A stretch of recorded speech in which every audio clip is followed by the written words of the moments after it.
गिबियावनो आंनिफ्राय नोंथांनिसिम खुलुमनायखौ जासिबाय आच्छा गिबियावनो नोंथांनि सिनायथिखौ होग्रोगोन नामा आंनि मुङा बकुल बर' जानफारा 3 नम्बर गरेस्वर गोलैयो बाक्सा जिल्लानि सिङाव थानाय बाक्सा जिल्लानि सिङाव थानाय पोस्ट अफिस बागदबा आच्छा बे मोदोमफुल आबादखौ नोंथाङा माब्लानिफ्राय बेवहाय मावजेना आं दिनैसिम 3 बोसोरसे आगोलनिफ्राय मावदों आरो दा देग्लाय बै 1 बिगा मावदों आरो इनि आगोलावबो मावदोंमोन आं 2 बिगा आरो इनि लोगोसे आरो अन्यान्य बेलेग खेथिबो दं आरो बेलेग खेथि मा दं नोंथां गुबुन बेलेग खेथि जेरैबायदि लेमन कारजि लेबु इ दङ इखौबो आङो 1 बिगा दङ आंहा बेनिफ्राय आरो बिदिनो बायदि बायदि बाय मावो आरोखि एसे बेलेगखौबो मावो आच्छा बे मोदोमफुल आबादखौ नोंथाङा माबायदि मावो बेयाव मावनोबोला माने एसे गोजौ हा नांगौ जायो बेयाव खुनु माने दैया जमा जाना थानो हाया आरो बेनिफ्राय बे दैखौ एकदम नखा जेरै हागोन ओरैनो माने बोहैना थांखानाय बिदि हा नांगौ दैया ज' जानो मोननाय नङा दैया ज' जानो हाया आरोखि बेनिफ्राय बेयाव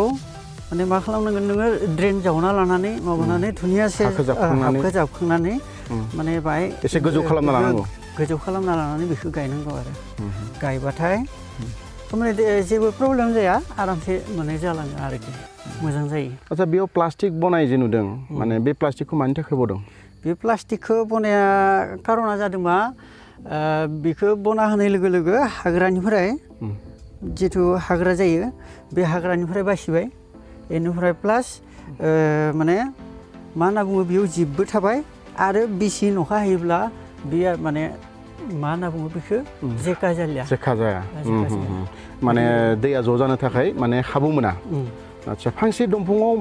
माने बेसेबां किल' जानो हागौ फांसे दंफाङाव आंथ' एकेबारे प्रेक्टिकेल मोननाय हिसाबै 50 केजियाथ' कुनु हुरां गैया खिन्थु आंथ' दा बै माने मा होनना बुङो जिथु आं ट्रेनिं लादोंमोन बा बेलेगनियाव सोंनानै नायनाय मथेथ' 70 केजि बेफोर साथारन जायो फांसे दंफाङाव 70 किल' माने मोदोमफुल ओंखारो आच्छा प्रडाक्ट जायो आरो ओमफ्राय माबाया माने जोलैखौ मा मुं बे जोलैनि मुङा जोलैया जाबाय दा नैबे आंनिया इस्ट वेस्ट माने सपना होननानै बुङो सपना मा दङ ओरैनो मिथिनायाव आं मिथिनायाव दा रेड लेडि दङ आरो रेड लेडिखौ मावबाय नोंथाङा रेड लेडिखौ खेबसे मावदोंमोन आङो माबायदि बेनि आगोलाव फार्स्ट माने बोसोर इयार्स मावदोंमोन रेड लेडिया मोजांसिन थायनायाव खिन्थु आंनिया जाबाय मा आंनिखौ गुवाहाटियाव लाङो नालाय गुवाहाटियाव लाङोबा बेयाव माने रेड लेडिखौ बिराद माने लाइक खालाया बायनो नागिरा गोथाङैबा रेड लेडिया मोजांसिन आरो गोमोन फाननोबाथाय नैबे सपनाया मोजां आरो आं गोमोनसो फानो ओरैनो किल' बेसेसो मोनो बेखौ किल'थ' आगोल आं 2 बोसोर आगोल फाननायाथ' गोमोनखौ 20 थाखा किल' फाल्ला 100 ओरैनो बिगासेयाव बेसेबांसो लाब जायो बिगासे हायाव लाब जानायखौ दा हमनो हायो दा जेरैबायदि 1 बिगायाव 400 जाजायो 400 दंफां गायनो जायो होमबा इनिफ्रायनो किसु दंफांथ' देमेज जालाङो थैयो जेनेरेटर 100 थैबाय 300 थाबाय 300आव जेसेबां ओंखारगोन 300आव जेसेबां ओंखारगोन 10 फाल्ला जायोबा बेयावथ' मोनसेयाव फांसे दंफाङाव 1000 हमोब्ला बिथिं आरो साननानै नायबानो जाबाय आरो 300 बेसे मोजां प्राय 3 लाखसो जागोन 3 लाख माने 3 लाखसो मोनो आरो नोंथाङा नैबे माने माबायाव खै माससो माने गायजायो बेयो माने गायनायनि उनाव माने थायनायसिम खै मास माने टटेल बे थायो बेखौ गायनांगौ मथा मथि गायनायाथ' हल इयार मा मासाव गायो ओरैनो गायनोथ' हल इयार गायनांगौ बेखौ आं गायनाया नैखौ एप्रिलाव गायदो खिन्थु नै आगस्ट' सेप्तेम्बर बेफोरावबो गायजायो आगस्ट' सेप्तेम्बराव गायब्ला बैसागोनि फार्स्ट टाइमनिफ्राय थायबाय आरो बेनिफ्राय आरो नैबेखौ दा एप्रिलनिफ्राय गायोब्ला दा नोंथांमोना दा जेरैबायदि नुदों एसे गिदिर जायो दाथ' नै सेप्तेम्बर जाहैबाय फिथाइया बेयो देरबावगोन नामा गिदिर देरबावगोन नामा बे देरबावगोन आरो एसे देरबावगोन फ्राय 1.5 केजि साइज जायो 1.5 केजि साइज जागोन 1.5 केजि साइज 1 किल' 1.5 किल' साइज जागोन आरो 1.5 केजि ओरैनो बहा फानो नोंथां आं फाननायाथ' पाइकारि फायनानै लाना फैयो बहानिफ्राय फैयो बे फैयो जोंनि बे सारियालि खाथिनि सारियालि खाथिनिब्ला बायहाथा सारियालिनि बे हारसा मानसि लाना थांफायो बेनिफ्राय आटगाव लाङो गुवाहाटि आटगाव ओरैनो जोंनि बर' आबादारिफोरनो नोंथाङा मा बोसोन होनो नागिरो नैबे मोदोमफुल आबादनि सायाव आं बेखौनो बुंनो सानो जे आरो मावोबा नै मुदुफुलखौ मावजायो मानोना इयो लाभजनक माने लाभजनक बेनिफ्राय खस्थ' खम आंनि मथिबा जि खेबसे खालामबाय आरो उनाव बार खालामबाय थानो नाङा मुलि सुलि सारबाय थानो गोनां जाया मुलि माने फांगिसाइडखौ एसे एला सारनांगौ आरो खिन्थु माबाखौ इनसेक्टिसाइड जिथु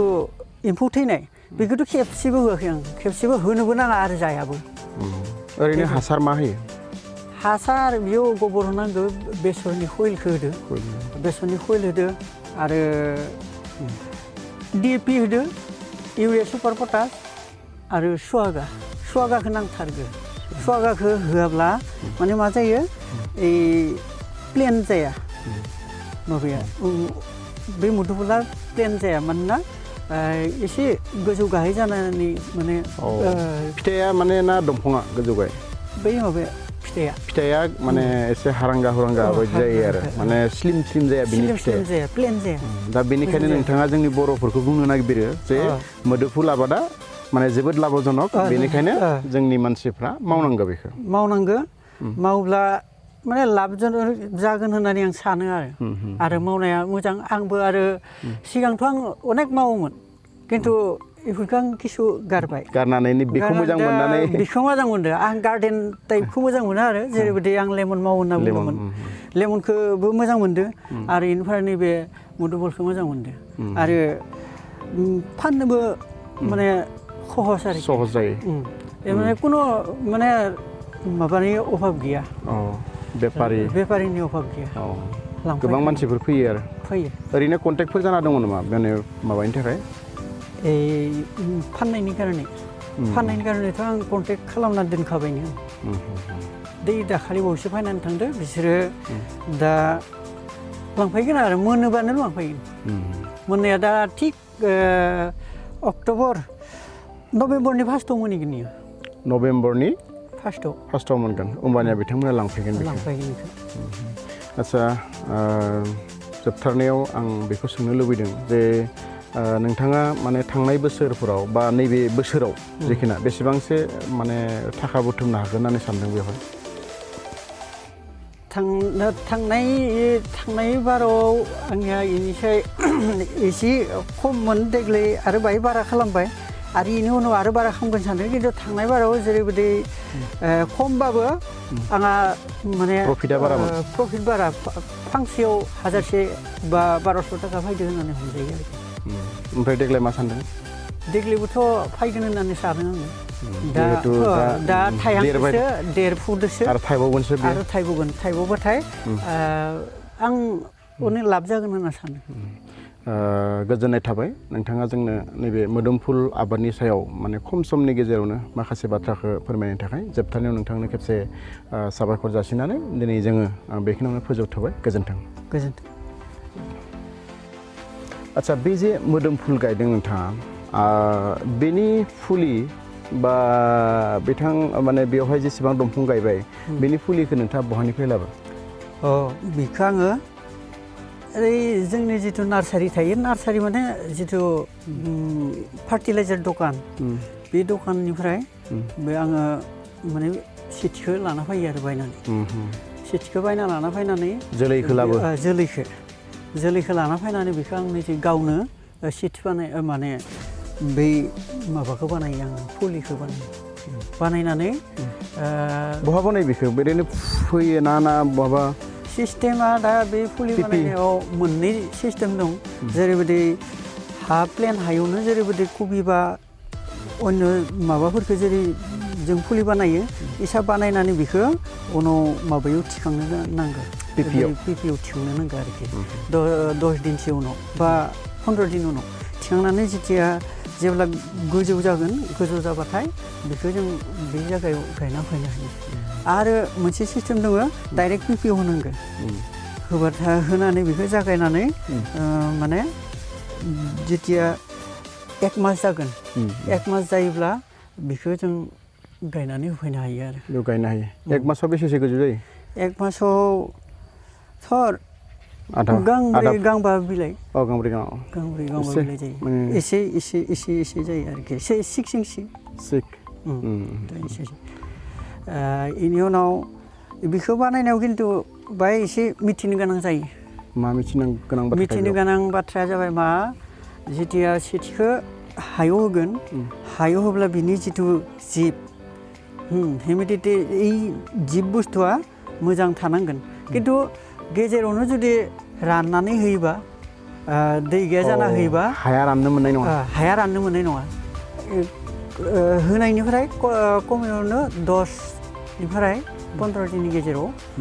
बे माने फुलिया बेरखाङो आरोखि बेनो आरो बेनिफ्राय 10-15 दिन उनाव बेरनानै आरो बेनिफ्राय ग्रिन हाउस बानायनांगोन नामा सायाव ग्रिन हाउस माने थिग ग्रिन हाउस तेनका नाङा खिन्थु होना लायोबा एसे मोजां आरो दैज्लांनि थाखाय दैज्लांबाथायथ' होथारनांगोन खिन्थु मेसें टाइमाव जुदि जागायोब्ला होआबाबो जायो खिन्थु एसे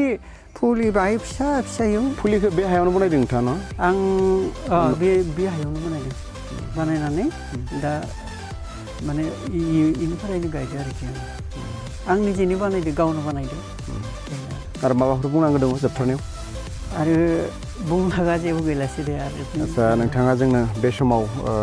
खम समनि गेजेरावनो मोदोमफुल आबादनि सोमोन्दै माखासे माने बाथ्राफोरखौ नोंथाङा प्रेक्टिकेल बाथ्राफोरखौ जोंनो मिथिहोबाय